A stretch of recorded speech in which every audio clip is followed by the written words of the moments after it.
And what they mean by that is that they can do spiritual battle with evil spirits or good spirits, and it's all mystical. Okay? So I think we have to be careful, just cautious, extremely, extremely cautious. Because you can go off on a tangent, and there's sometimes this code language that's being used where things are being veiled. Brent? Yeah, you had a question? When you went back to that secret code thing, it's not very secret if you want to know it. True.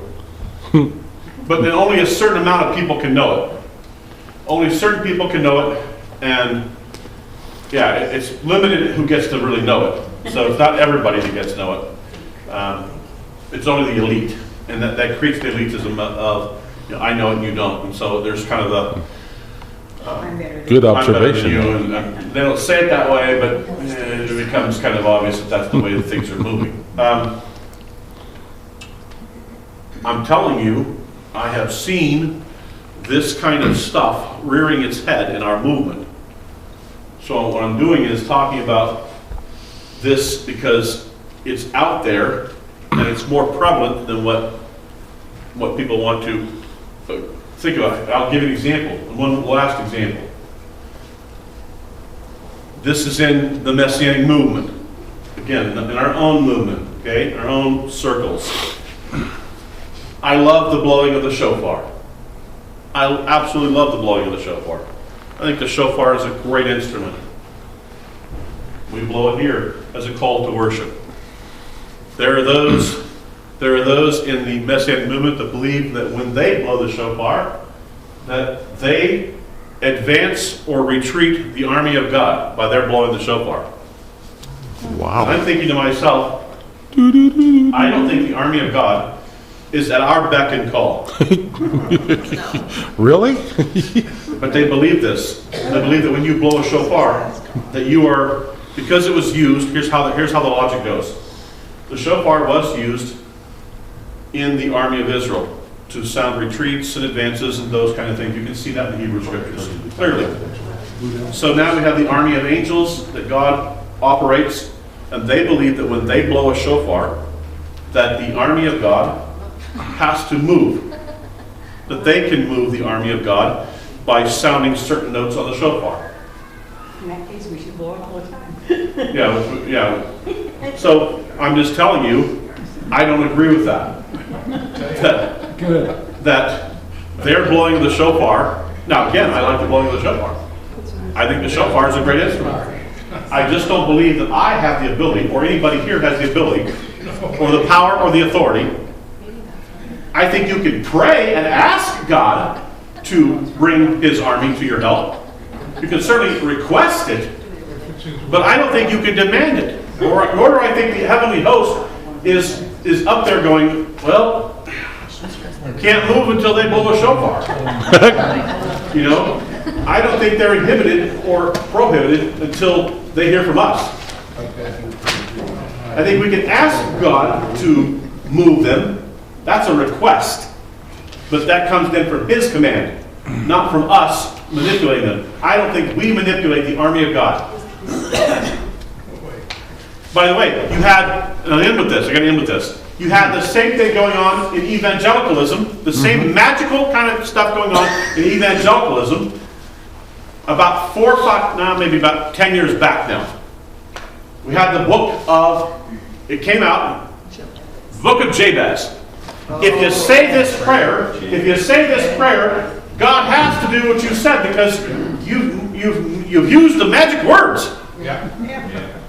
And if you use the magic words, well then God has to do what you ask.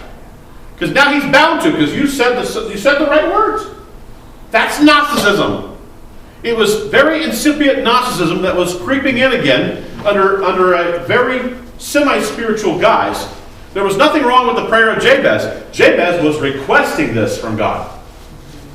The prayer of Jabez, as it was used and misused, was if Jabez got what he asked from God because he said this, well then you can get what you want if you say the same thing. That's magic. That's not a request.